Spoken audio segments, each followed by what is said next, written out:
Hey there, everybody. Meteorologist Will Haney here. It is Friday night, a little after 9 p.m. Hopefully, you weren't eagerly waiting too long for this Facebook Live. If you have been, there is a very strong line of storms working their way through Missouri right now, which is where I grew up. If you didn't know, in St. Louis, so it's kind of weird watching a bunch of storms wreak havoc in your home state. Or at least the state I grew up in. All right, let's share this and then we will get started. Per the usual drill. But lots to talk about, of course, including the storms that are ongoing right now.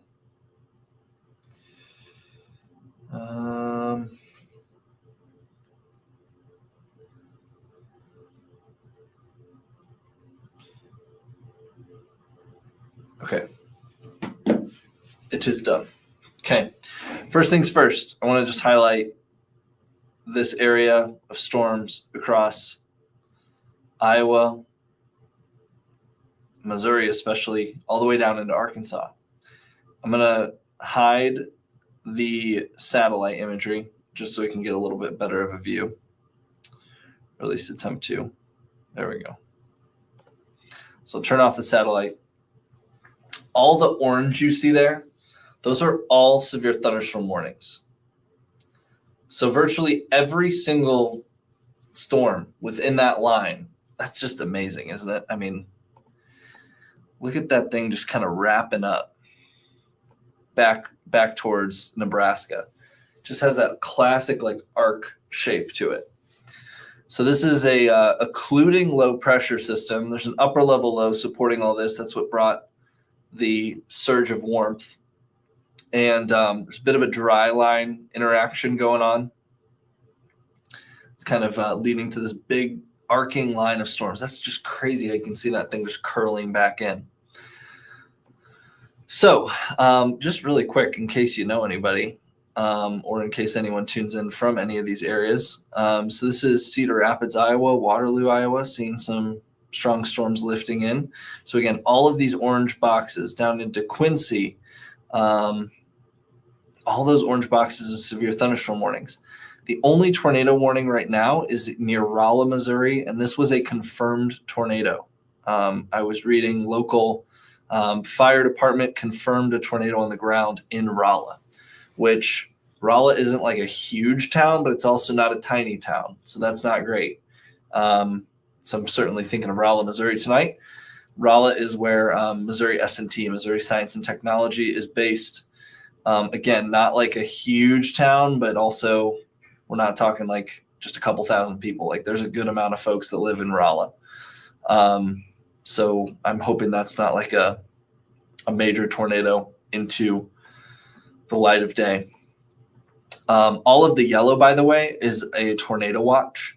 We're going to focus on our weather now. I'm going to kind of transition. So what's going on across the region is obviously that line of storms is going to continue to march farther east.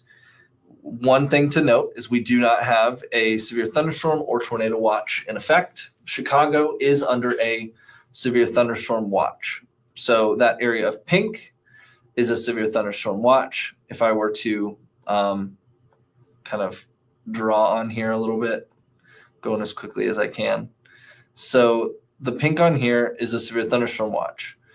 The yellow is a tornado watch that probably goes through the same time frame. Okay, it looks like 3 a.m. for that tornado watch. So it should be noted that we are not under a watch currently. We will have to see how it goes as this line progresses towards Chicago. If it maintains its strength, they could extend that.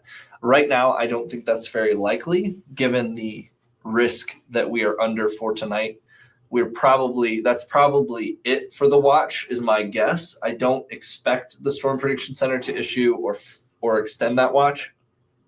Don't expect it. Doesn't mean it's not necessarily possible. But I think the sort of environment for us is we're going to get the leftovers of anything that's pushing out of Chicago after 2 a.m. All right, really quickly, I'm going to show the overall risk for the next couple of days because it is pretty potent. Not so much here, But just to mention, I mean, this is like a significant weather system that's bringing severe storms tonight into the overnight. So this is tonight essentially what's left of the severe weather outlook. That red area is not good. Tomorrow is even more volatile, arguably, for severe storms and long track tornadoes. I meant to look that up and I haven't. If anyone knows, if there's any weather junkies on here, when the last high risk was issued, especially in a day 2 outlook by the Storm Prediction Center. Again, this is for deep south for tomorrow. That area of pink is what I'm talking about, is a level 5 of 5 severe weather outlook risk for tomorrow. And we don't see those high risks, but maybe once or twice a season. Maybe sometimes we don't even see one in a season. Sometimes it can be like a year or two before we see that. It's even more rare to see one on a day 2 outlook. It's more often that we see things upgraded in the day 1 outlook, the day of. So anyways, just think of portions of Mississippi and Alabama tomorrow. Like Birmingham, Alabama is going to get slammed with severe storms and tornadoes. Fortunately, our colleague James Spann, who is one of my biggest idols, the people of Alabama are in good hands if they're following Spann. That guy is a weather legend for sure. Okay, so before I nerd out too much about what's going on down south, because that is certainly a huge national story. I think a tornado outlook or tornado outbreak is likely. That's kind of the wording from the Storm Prediction Center. On those sort of days, we get dozens of tornadoes, and oftentimes, unfortunately, your violent, high-end, long-track tornadoes as well.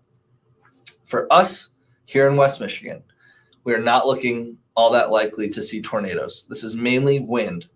We have 2 possible rounds of storms. The first one is tonight, overnight. Most of you will be asleep. 2 a.m. to 7 a.m. in the morning. Whatever's left of that line, pushing out of Chicagoland, across Lake Michigan, arrives in West Michigan, probably somewhere between 2 and 3 in the morning. We'll give you an hour-by-hour look at this in just a second. That area of yellow is the most likely area to see some wind gusts exceed 60 miles an hour in the strongest storms. Doesn't mean everyone in that area of yellow by any means is going to see 60+ mile an hour winds, which, by the way, 60 miles an hour is kind of the threshold where you start to see scattered outages, tree limbs down, things of that nature. Sometimes you can even see like shingles or siding ripped off of homes when you start talking 60+ miles an hour.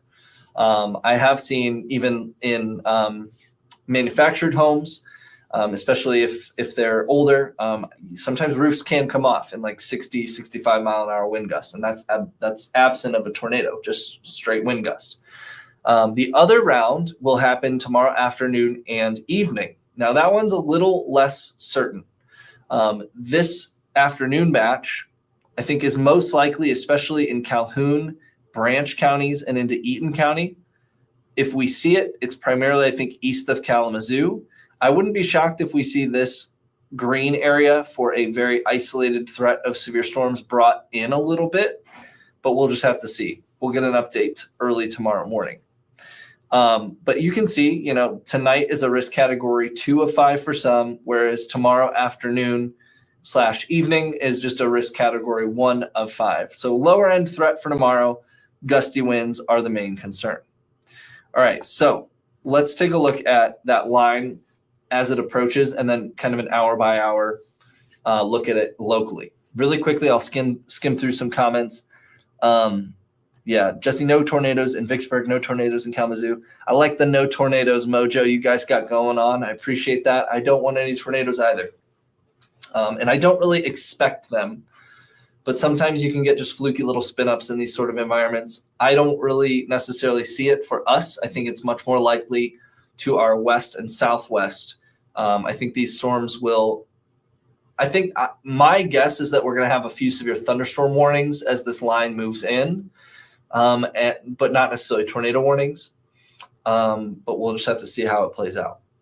But I just want you to be prepared. You don't have to be panicked over this by any means. This is still a low risk, but it's just the fact that it's our kind of first one of the year. So it's kind of our first rodeo. Got to dust off the cobwebs a little bit, kind of like when you have to drive in the snow for the first time in a season. We just got to remember our severe weather procedures. All right, Shannon, good evening. It was so nice out. Good evening, Keith and Melissa. What's up? The pug lovers in the house. Gonna head out and watch the lightning show on the lakeshore tonight, says Ben. Okay, Ben. Yeah, Ben, I don't know. I was looking at the lightning density products in the HER, and it didn't really seem to be like popping off. I think these are going to be losing some energy, and I don't know if they're going to be huge lightning makers, but I'm sure you'll get some. Yeah, Ben saying he was in Pavilion, the May 7th tornadoes. Yikes. Jeanette, hello. Graham, good evening. Beautiful day. Yes. Hello, Ron. Hello, Rayburn. Window cleaning. We appreciate you. Spring, we welcome you with open arms. I bet you guys are about to get busy. Candace, I hope it doesn't get too bad either. I know. I feel bad for them folks down there too. Graham, June. All right. So, hello in West Portage, said someone. Carla. Okay, so here's hour by hour. Here's that line. Again, a lot stronger as it works its way through Illinois. That the Boeing structure there is like classic high wind making thunderstorms. It's probably going to be just how it is now, how there's severe thunderstorm warnings along the entire leading edge. I would expect that to continue as this line just continues to march farther east into the early overnight. So note the timestamp top left, 2 a.m. We're going to pick up where we left off, but now in a zoomed in view. So note that leading edge of the storms exiting Chicago into southern Lake Michigan around 2 a.m. or so, closer to 3 a.m., probably arriving at the lakeshore. If you notice that, let me just play that back. So it looks a little stronger there, just a little bit more defined edge, a little more dark reds, oranges. Even the model kind of suggesting it loses some of its structure a little bit, some of its intensity as it works its way across Lake Michigan. That's not to say this won't still produce some gusty winds. I just think that these storms could be starting to kind of weaken a little bit and then kind of just turn into a cluster of showers, rumbles of thunder into the overnight. That's at least what this model kind of suggests. But the thing is, there's some really intense winds about 4,000 feet above the surface of the earth tonight. Something called the low-level jet is going to be really prominent. We'll have very high momentum wind speeds, not too far above our heads. 5,000 feet may sound like a lot, but in the atmosphere, that's still the low levels of our troposphere where all the weather happens, okay? So why is that important? Because rain and storms, even just a weaker thunderstorm, they can kind of pull down. Thunderstorms have updrafts and downdrafts. As storms especially are weakening or decaying or kind of breaking apart, they become more downdraft dominant. So when you think, that kind of makes sense, right? So a thunderstorm, if you ever watch a time lapse, it's just kind of common sense, right? Too. Thunderstorms, they build. They're like big billowing clouds, right? So that's the updraft stage of a thunderstorm. If you ever watch a thunderstorm collapse or dissipate, you will see it kind of rain out and become more downdraft dependent. The reason why that's important is because those downdrafts can still produce some gusty winds. And also when you have really fast moving winds, 5,000 feet up, and all of a sudden some rain cooled air starts to like sink in that storm, it kind of pulls some of that faster wind closer to the surface. So that's where we could get those really strong wind gusts. Even outside of thunderstorms tonight, it's going to be windy. And into tomorrow, we'll touch on as well. It's going to be very windy throughout the day tomorrow. So one good thing is that these storms here, let me go back in time just briefly because I wanted to talk through that. So this is 9 a.m. tomorrow. Notice how most of the rain and storms is quickly exiting tomorrow. So that's the good thing is the rain and rumble should be gone by like 8 in the morning. It's good because there's some parades happening for tomorrow for St. Patrick's Day coming up on Monday, including the one in Kalamazoo. Rain is not going to be an issue. Wind will likely be an issue, though. It's going to be very gusty, but at least we'll have some pretty mild temperatures. It's going to be another near repeat in the temperature department. We'll probably make a run at about 70 degrees, probably topping off briefly in the low 70s. Today, we made it in the mid 70s across much of the area, which was, again, kind of an overperformance. Keith, my man, this is only the third time since at least 2006. That's what I was thinking, Keith. I knew it. I knew it. High risk in a day two outlook was rare. Man, that's crazy. Yeah, I don't know when the last high risk in general was, Keith. I can't remember if we had a high risk last season or not, but yeah. So what Keith's talking about is that day 2 outlook, how I was talking about Mississippi, Alabama, how it's incredibly rare to see a high risk, a risk category 5 of 5 issued the day before. What Keith is just saying from SBC that's only happened 2 other times. So April 14th, 2012 and April 7th. Man, that's a crazy stat. I didn't realize it was that rare, Keith. All right, my man, even from vacation, Keith is watching.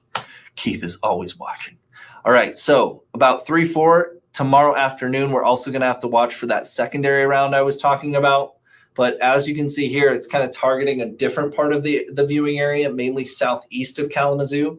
But if you're in Sturgis, Coldwater, Marshall, we may get some thunderstorms. And just like I was just saying, any thunderstorms pose that risk of some gusty winds because they're able to bring down some of that faster wind just a few thousand feet up. By around 11 p.m., just some scattered showers. I don't think we'll have storms by that point. And then things will quickly transition to a colder day on Sunday. So this is just the threat breakdown for tonight between 2 a.m. and 7 a.m. You can see here, there's 3 different panels. These are kind of the 3 modes of severe weather. You got damaging winds, large hail, tornado. The percentages refer to the chance within 25 miles of any given point in that area of green. So what does that mean? So that means like if you're in Kalamazoo, there is a 5% chance of large hail within 25 miles of your point, which is a lot of words, probably doesn't even make sense to most of you. That's okay. Just know that the large hail risk, the tornado risk is very low. I want to emphasize that, especially the tornado risk. It is very low. It is non-zero, but it is very low. These are not the sort of environments where we see another May 7th. May 7th was a very, very different day overall and a very different setup in its entirety. That was more of a warm front lifting in a whole lot of other things. This is very much not that. This is the leftovers of a line of storms that's going to be advancing away from Chicago. In those sort of setups, most often wind is your biggest thing. And as you can see here, the damaging wind risk is a little more elevated, if you will, especially in that area of yellow, west and southwest of Kalamazoo, including Kalamazoo County, St. Joseph County. Okay, so that's the main, I think, event. Tomorrow afternoon, we'll keep tabs on as well, just in case we get some fluky severe thunderstorm. But I think tomorrow's risk is primarily just gusty winds. Now, even outside of the thunderstorms, I talked about those 2 rounds, right? The first one overnight tonight, the second one tomorrow afternoon and evening for storms. Even without the storms, even outside of any thunderstorms, it's going to be really gusty. So we started feeling that wind kind of picking up late afternoon, evening. Numerous brush fires, by the way, reported across our area. I don't think there was anything that got too out of hand, but I put up a post earlier on my Facebook page kind of cautioning that, with these warm and breezy conditions, it is fairly dry still out there, especially kind of the brush, the grasses and things like that. So it doesn't take a lot in these windy days to kind of cause concern. So cigarette butts, something so simple as someone that flicks their cigarette butt out their car on I-94, all of a sudden you can get like a little grass or brush fire, and then a crew that has to respond to it. Another big one right now is people burning debris, burning leaves. Not the time to do that right now, especially earlier today. I think that was what happened in numerous cases. People were doing like brush piles, burning like mulch, whatever, and it got out of control very quickly because you had high winds. Tomorrow, the wind is going to be very substantial throughout much of the day. So this line up top, those are your wind gusts up here on the chart, flirting with 50 miles an hour throughout pretty much all day. The wind will start to recede late tomorrow evening. The sustained winds will be right around 25, probably throughout much of the day as a give or take average before weakening late. This will be a frontal passage, so colder air will start to move in as early as 10, 11 o'clock tomorrow night. As far as the wind alerts, just to kind of reiterate that point, wind advisory is from 2 a.m. to 8 p.m. The high wind watch, technically, I think is like noon to 8 p.m. I will say these are kind of, at this point, the two different alerts. I don't want you to really focus on that even. It's just kind of semantics. The reason for that is you have a National Weather Service office in Grand Rapids. They just went about it a slightly different way than Northern Indiana, who issued a high wind watch. Both, though, effectively are saying the same thing for tomorrow. We're going to have gusts in that range of, at max, 50 to 55 miles an hour. Direction is essentially out of the south. It might be slightly south-southwesterly. Outages are possible with this sort of wind. So keep those mobile devices charged, have a way of receiving alerts, and we're going to continue to keep you updated. In the event of severe thunderstorms pushing in later tonight, I will be updating you tonight, Graham. So I'll be breaking things. I will be going live on Facebook and YouTube and TV, by the way, because we also do that. If we have storms rolling in, honestly, I'll probably end up going live, even if we don't have severe thunderstorm warnings. My plan is to just be probably on a stream as the storms are approaching, just in the event that we do get a few warnings issued. And of course, you can check us out, like I said, Facebook Live, YouTube Live, and then also on TV if there are warnings issued. If we get a line of several warnings and it's overnight, I'll probably just stay on the TV. If we obviously have tornado warnings, we're definitely going to stay on TV. But yeah, so multiple ways that will keep you alerted overnight, and we appreciate you sticking with us.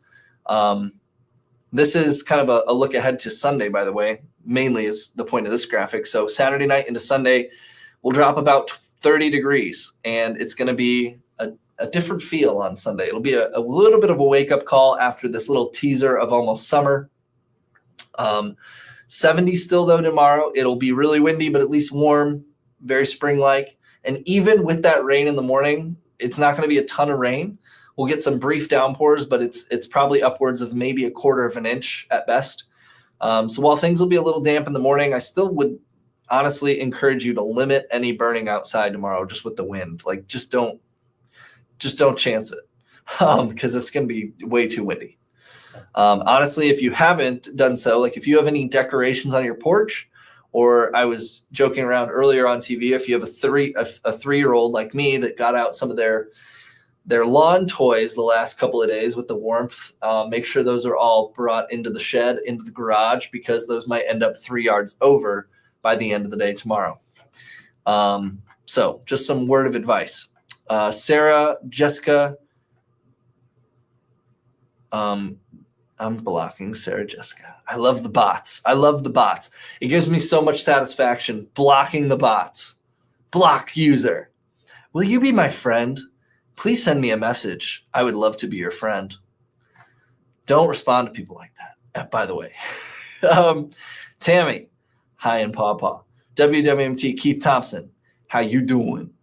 Jessica, you're a bot. Get out of here. Christy, hello and plain well. Thank you, Dawn in Hastings. Oh my gosh. I should have banned the bot earlier. There's like every other comment. All right, Sally, glad my daughter drove back to St. Louis today instead of tomorrow. Yes. Yeah, Sally. Hopefully she's there safe and sound now. I don't know if she lives in St. Louis. Shout out STL. What part? Gotta know. Yeah, it's by the end of the day. Yeah, Ron caught on to Sarah Jessica. Thank you. She ain't even trolling, Ron. She's just botting. She's botting. Trying to hack people. I don't know what these bots are trying to do these days. Will Branch County get any storms? Linda, yes. You probably will see both rounds of storms potentially. The first one overnight through early tomorrow morning, although the risk for you is a little less significant for this overnight round. You have a very low risk of some gusty winds exceeding 60 miles an hour. And then you may see that afternoon, evening round as well tomorrow between about like 4 and 7 p.m. if I'm getting specific for Branch County. So should we leave the goats and pigs and horse and donkey in the barn tonight? They don't like the booms. I think that's a good call, Jesse. You don't want to stress out the goats, the pigs, the horse, and the donkey. We don't need no stressed out farm animals, because I think tonight is going to be very windy and we'll get some brief spouts of heavy rain and some lightning.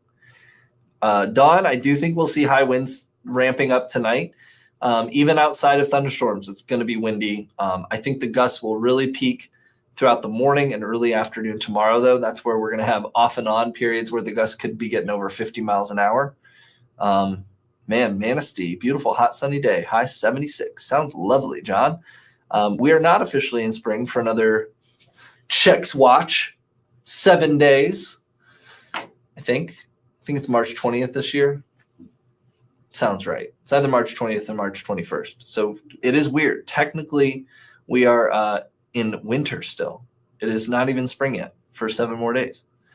You got it. Chris says 3/14/25 shorts and t-shirt, 3/16/25 winter gear. All right, really quickly, let's circle back, and I'm just going to go through our alerts. I got too sidetracked. My ADD brain, with all these comments coming at me, can get derailed very quickly. Sound familiar, Keith Thompson? Shots fired. Jokingly. Keith and I joke around with each other. Anytime anytime I am politely poking fun at Keith, know that it is in the warmest regards, and that we do that to each other frequently when we see each other. All right, so satellite and radar. Wow, look at that. So we got more tornado warnings across Missouri. I was texting the fam back home. I have a text chain with my extended family. It has like 30 people in it. And a good half of them at least are in the St. Louis area. So I was texting them earlier being like, hey, take these storms seriously. Yikes. So that's down in Missouri. They got 1, 2, 3, 4. I think I can count individual cells within that line that are severe, that are tornado warned. Yeesh. Okay. Then you got this stuff hanging out down in southern Missouri. I'm going to be fishing down here in April, actually. I'm going on a fishing trip with my dad, not far from that tornado warning. One in Arkansas, a little north of Little Rock. I'm just going through this in case you know anyone in these areas. So, man, and all of these storms virtually, like even the ones that aren't tornado warned, if you see all those orange boxes, those are all severe thunderstorm warnings. So these are virtually all severe thunderstorm warned. Even these arguably weaker cells lifting into like Cedar Rapids are severe thunderstorm warned.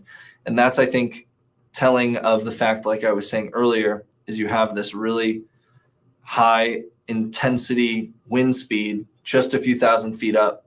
So any sort of rain or storms is potentially pulling down some really high velocity air. All right, sorry, I'm just zooming around. Again, nothing here in West Michigan just yet.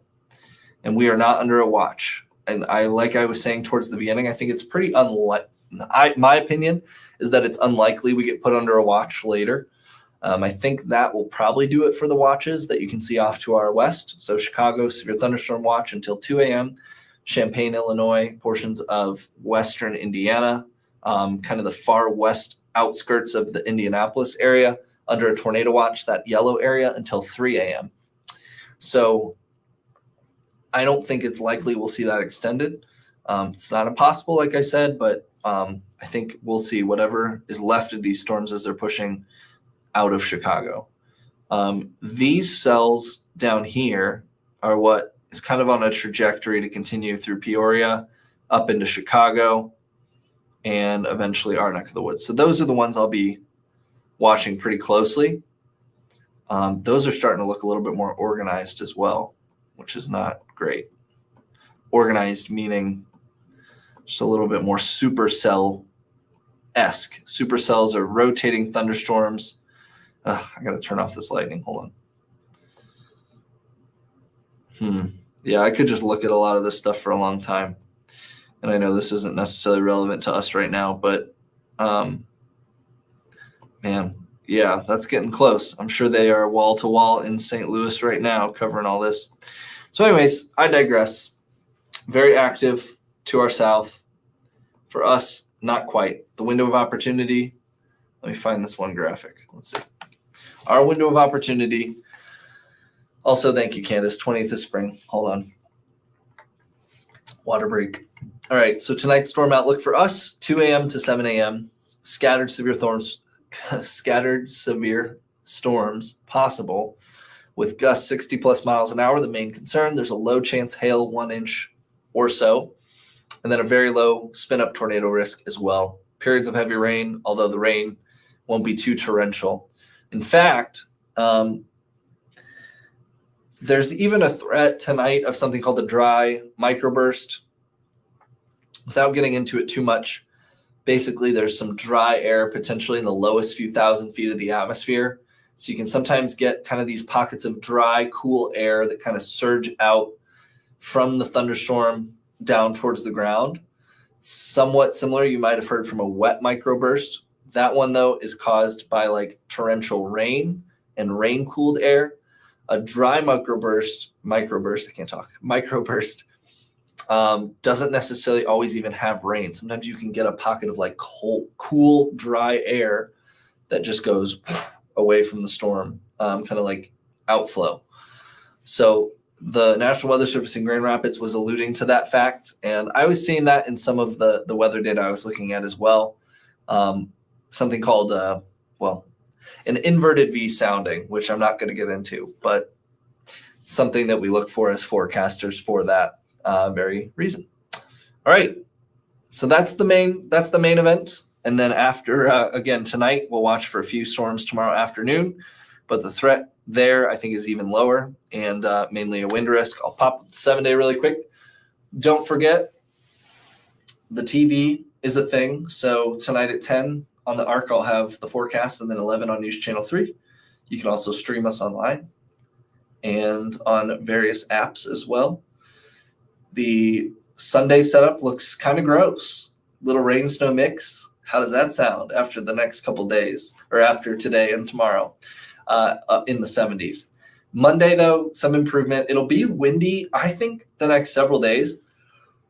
Well, it's going to be a late night, man, if I'm already yawning. Anyways, Monday will be breezy. Tuesday will be breezy. Wednesday into Thursday looks like another interesting system where we could see a lot of wind, maybe some storms during the day on Wednesday, and then another transition to probably kind of a wet rain snow scenario into Thursday with very windy conditions again. So Wednesday into Thursday looks like another kind of round that we'll watch. That system doesn't look quite as intense as the system working its way through the central U.S. tonight, but still something we'll watch. But for now, I want everyone to just remain calm and realize that we're going to get through this. That was a quote from Austin Powers. If you know the scene, you know why I can't really talk much more about it, because it's potty humor. All right.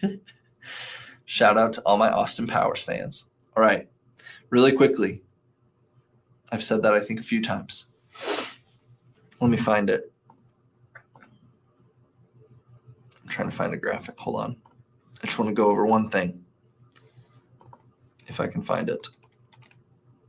I have too many graphics. Oh, no. Here we go. Okay. Severe weather awareness week is next week. But we can always practice our severe weather awareness, right? And tonight, arguably, a great time to do that. These are the ways you receive a warning. Alerts on your mobile device. Make sure those are turned on. They should automatically be defaulted on your mobile device, but maybe just check. But those are those alerts that you get, the emergency alert service or system. When there's a tornado warning, your phone goes, It's pretty loud. You can, I think, manually turn them off, but it's fairly hard to do that. Alerts on TV, radio. Hey, that's what I do. Outdoor sirens can be good, but they are not meant to alert you when indoors, believe it or not. Now, you're probably saying, I can hear my sirens indoors. That's great, but they are not necessarily designed for that. And the decibel level is not usually, by any means, loud enough to wake someone up if they are asleep. The best way to always get weather alerts at home, at the office, at your school, wherever it may be, believe it or not, is a NOAA weather radio. Some of you are like, my grandpa has a NOAA weather radio. That sounds old-fashioned. It is. But some things that are old-fashioned are great, like the cocktail. But also a NOAA weather radio.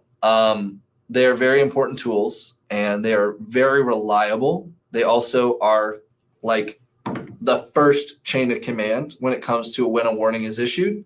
Weather radios are like almost instantaneous. Then the alerts go out through the cell towers. So they're honestly like one of the most rapid and reliable ways to receive a warning.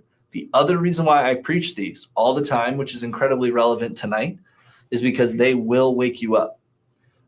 You could argue some of you can sleep through like your phone alarm, even one of those, if there was, and I'm not saying this is necessarily going to happen tonight. I think the risk of a tornado warning is, like I said, very low. I'm not trying to panic people, but this is just in general for severe weather safety. Your mobile alert, that emergency alert service system thing, that will wake up probably most of you, but not all of you. NOAA weather radio will wake you up. It is very loud. Think of like a really obnoxious, super loud alarm clock. That's basically what it is. It's like an indoor tornado siren. So that's why I always preach those during a nocturnal setup for severe weather. It's the most foolproof way to receive an alert. So they cost about $30. You might even be able to find some cheaper, but the one I would recommend is the one in that picture right there. That's the one I have. I think it's like a WR120. Don't quote me on that. I might have just made that up, but it's a Midland weather radio. I think WR120. That's like my go-to. I think they're like $30-$35 and worth every penny. They literally could save your life. So I'm not saying tonight. I don't want to panic people. Like if you don't have a weather radio, you're not going to make it. I don't want you thinking that. But what I do want you thinking is just, hey, like if you don't have a weather radio, they're a very worthy investment because there are crazy stories out there of those saving people's lives. There's also stories of like the emergency alert service, the cell towers malfunctioning, not sending out the tornado warnings, maybe some glitches elsewhere. That's why in that one graphic I said have multiple ways to receive warnings. It's always the best practice there. All right. Mikey Lewis saying, don't forget to wear your green on Monday, everyone. Otherwise, Mikey, he's coming with the pinches. Third time this week, I heard them. Jesse Sadaiku. So here's the crazy story about that, Jesse. And then I got to go.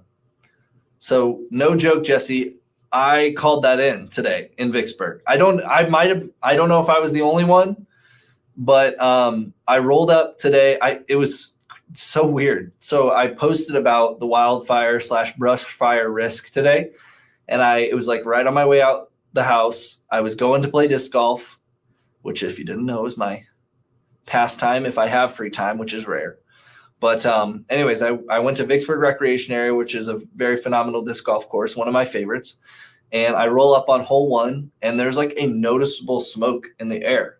And then I look out across, there's kind of like this marshy area there, if you're familiar, where there's not a lot going on. There's some wooded areas and there's like a thick smoke. So I didn't know. I was like, surely someone knows about this, but you never know, right? That's like whatever that psychological thing is, where it's like everyone else thinks someone's calling 911 and then no one does. So I wanted to be sure. So I called Kalamazoo County Dispatch and I was just like, hey, there's like some smoke, and it was a noticeable smoke and like brush fire smell. So I don't really know whatever came of it. I just started playing. It wasn't like I couldn't see flames or anything like that, but it was a definitely thick smoke. Could have been someone just burning on their property where like maybe the fire department showed up, put it out, and was like, hey, don't do that. I don't know, but it was definitely interesting. So the fact that you saw that, I guess it means they did something to put it out. So that's good to know. Yeah, I started playing and then I was kind of out of eyesight of the parking lot. So I don't know if like a fire department ever did show up at the course. They might have, I don't know, maybe they flew a drone or something. All right. I was right, Kendra. Midland WR120. Man, that was deep in the archives of my brain. All right. Have a great night, Terry. Have a great night, Mikey. And how do weather radios send their signal, Linda? So there are towers across the country. The one, depending on where you are at, Linda, you don't really have to share, but the one for most of our area is in Plainwell, and it's just like any other radio tower. So it's a radio signal. And those are maintained by NOAA / the National Weather Service. I think so, or FEMA. The government. I'll just go with the government. They maintain that network of weather radios, and it's very reliable, especially across our area. There are some pockets of the country where it gets a little spotty, but even still, it's kind of like, think of it just like any other radio station, right? Like the farther away from a tower you get, you start to lose signal, but most of the country is covered. You just have to make sure you find the right signal. But it's very easy to do, believe it or not. It's very easy to walk through the step-by-step to set one of those up. There's plenty of videos that can walk you through that. So like I said, I'm a big proponent of weather radios. And like I always say, they seem like an old school technology, but it's a really the best way to receive severe thunderstorm and tornado warnings. All right, man, fire trucks in Vicksburg has been out for 2 weeks already for wildfires. Yeah, it's a lot of dry brush and a lot of wind these last couple days. All right. Everybody, I'm going to sign off. I appreciate all of you hanging out with me for a little bit. We might do this again tonight at like 2:30 in the morning, so be ready for that. And like I was saying, speak of the devil. So I was saying how those storms on kind of the northern edge were starting to look a little bit more organized. Now another tornado warning. So we got like 1, 2, 3, 4/5 tornado warnings along this line as it now enters into the St. Louis metro. Let's see. Are my parents under a tornado warning yet? Let's play that game. They're not yet. My parents are in the southwest or kind of west suburbs, West County as it is called in St. Louis. So they're not yet. That town right in the middle, Kirkwood, is where I grew up. That's some Will trivia for you. So yeah, numerous tornado warnings entering into the St. Louis metro, 1 in south central Missouri, and then 1 north of Little Rock as well. So it's a very active line, and we're not going to see, I don't think, quite as many. We're definitely not going to see, hopefully, as many tornado warnings associated with this. But the good thing is we're going to be able to track it in the next several hours. We'll kind of know how it's going to evolve as it approaches closer to 2, 3 in the morning for us. All right. I've said it, I think, 18 times, but I'm going to sign off. Got to go do the TV thing, and we'll see you later tonight, most likely on the Facebook Live. Or you'll be in bed, and that's okay too. All right. Bye. Stay safe, everybody.